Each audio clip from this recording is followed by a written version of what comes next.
Hi, I'm at the Jura Training Center today with Mario. Hi, Reg. And I'm with Daryl. Hi. And they're going to show us today a little bit about the F50 espresso machine. So as you see here, we have the F50 Jura machine, super automatic machine. Push of a button, does everything, bean to cup. We have our cup warmer here at the side, so I'm just going to grab an espresso cup. This is a staple of a machine. So just by pressing the button, it will grind, and you can choose your different strength settings from a mild, normal to a strong setting. Bean to cup, grinds, brews directly into your cup size. And while it starts to brew, you can actually adjust the volume of the coffee, be it short or long, by turning the dial to the side. Making sure that you position the cup directly underneath both spouts.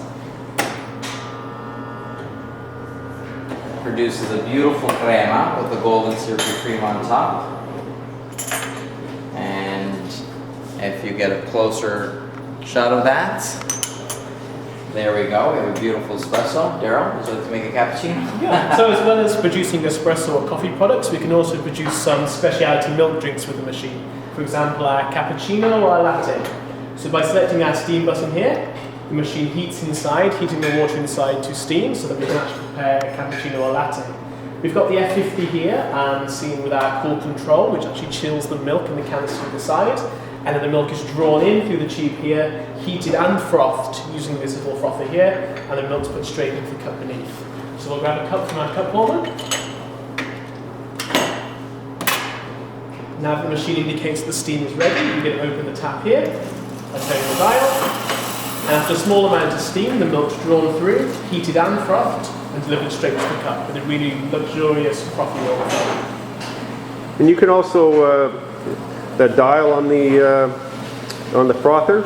Yeah, so using the dial on the frother, you can also adjust the consistency of the milk, whether we want to have foamed milk by positioning the dial between 12 o'clock and 2 o'clock, or if we want just warm milk, for more of a latte, positioning the dial between around 4 o'clock and 6 o'clock. The closer we also position the dial, little indicator here towards the center mark, the hotter the milk becomes. So for our warmest latte milk, we would position around here, and then for our warmest cappuccino milk, around here. After we've finished actually producing our milk, we can move the cup across, and again, as Mario demonstrated before, we can press once for mild, twice for normal, or 3 times for strong, in order to add the espresso shot to our already existing milk frother.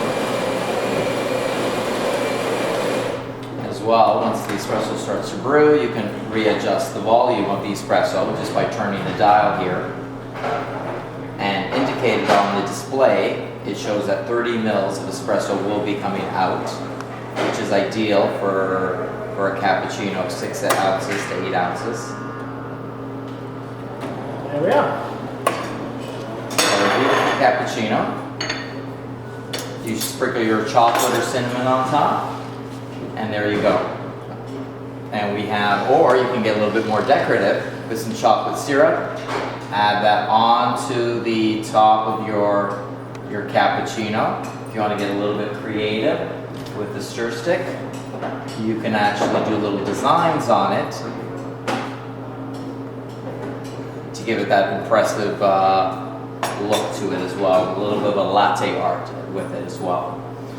Now the unit will make espressos, as we demonstrated, cappuccinos, lattes. You can make hot chocolates by placing chocolate milk or milk with chocolate syrup, adding espresso to that hot chocolate, making a mochaccino, as well as if you want to make a cappuccino with a decaf espresso. The unit has a pre-ground chute, so by opening up the top spout here, it has a pre-ground chute that you can put 1 scoop for 1 cup, 2 scoops for 2 cups for pre-ground coffee.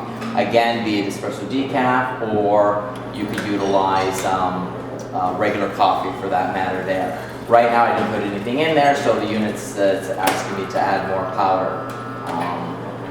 In terms of the layout of the machine, we've got our bean hopper located on the right here, which we can put our fresh beans in. The machine grinds the beans every time, so we're getting exactly what we need for each drink, ground fresh for every serving. We can also adjust the grind using the dial on the back here, depending upon what kind of beans we're using. If we're using a more For dark roast bean, we would select a more coarse grind, or for a lighter roast, a finer grind. On the left-hand side of the machine, we've got our water tank that's easily removable for filling in the sink, and it also comes with the new blue Claris filter, which lives in the water tank. This filters the water for every drink preparation, ensuring that the water used is always as fresh and as free from calcium as possible. In terms of the machine and the maintenance, as with all Jura products, the machine is self-cleaning.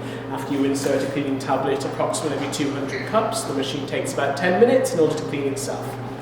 In addition to that, we've got the water filter on the side, and in terms of the waste coffee, all of our waste, water and coffee products are delivered to the tray below, where we can remove our waste coffee grounds, and below our drip tray for our wastewater.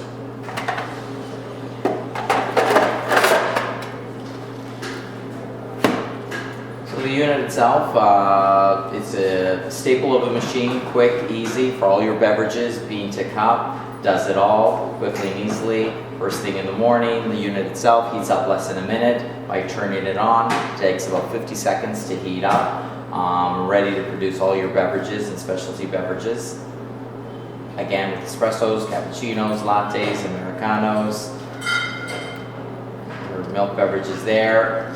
The accessory or cool control, which is an optional accessory with this unit, as well as the cup warmer that keeps your cups nice and hot, as Daryl had just shown here. So this makes a beautiful, complete set for home entertaining or your regular beverage drinking on a daily basis. How about the programmability of the machine? Is that easy? The machine is very straightforward, yes. When it comes to programming, you have your P here for programming. You just depress that. The first thing that shows up here shows filter. So you can indicate by pressing this dial here that you are putting the filter in there. Right now it's indicated with a check mark. So we have the filter programmed. By turning the dial once again, we have an aroma button here. Here we can select robust or standard. That means the amount of coffee beans being ground. So if you want a little bit more flavorful, you put it on the robust selection. We have temperature setting. You can choose high or normal for your setting. Moving along, it shows the time, so you can indicate, program what time the unit, what time it is to program that, and then you can also program what time you want the machine to automatically turn on for you. Off after hours, the machine is programmable to automatically shut off from a half hour up to 9 hours to automatically shut off since the last time you brewed your coffee. So if you're using it throughout the day or throughout the evening, the machine is always on for you, and if you happen to forget to shut it off, the machine will automatically shut off for you, activating that option. Cups made, the machine will tell you how many cups of coffee it's made. Right now this unit has made 33 cups of coffee. If I press my 1 cup, it shows me that I've made 29 to date, and on my 2 cup, 3. Language. You have many languages to choose from. Obviously English here, French, Portuguese, German, Italian, Dutch, and Spanish. And under display, you're able to choose milliliters or ounces, whatever your choice of measurement is, and as well as the military time or AM or PM for the time option. And we're back to filter back at the programming, at the beginning of the programming cycle. In order for me to get out of the programming, I just press the P once again, and that prompts me back into my live mode, which is under ready. So in terms of the lineup of the Jura machines, who would this machine be practical for? This machine is basically an all-rounder in terms of the way in which it prepares drinks. You can make all the different selections of it, choosing your espresso, Americano, or your milk drinks, or hot water for tea on this side. It's nice because it's very easy to customize every drink that you make by using the dial on the side in order to select strength. And it's also nice because it comes with an optional manual steam one, so if you do wish to steam your own milk, then a 2-stage frothing nozzle is supplied as standard to the machine. Overall, it makes up a really nice entry level to the Impressa series, being a compact unit in itself, but also providing a full range of beverages using the different options on the front. And there's a couple of other Impressa machines that Jura has? Absolutely, so this is the first out of a number of Impressa machines, and this one represents the entry level model. So following this, we also have the C9, the J9, the S9, the Z7. Good. Okay, well I think that wraps it up for the F50, and thanks for watching. Thank you. Thank you.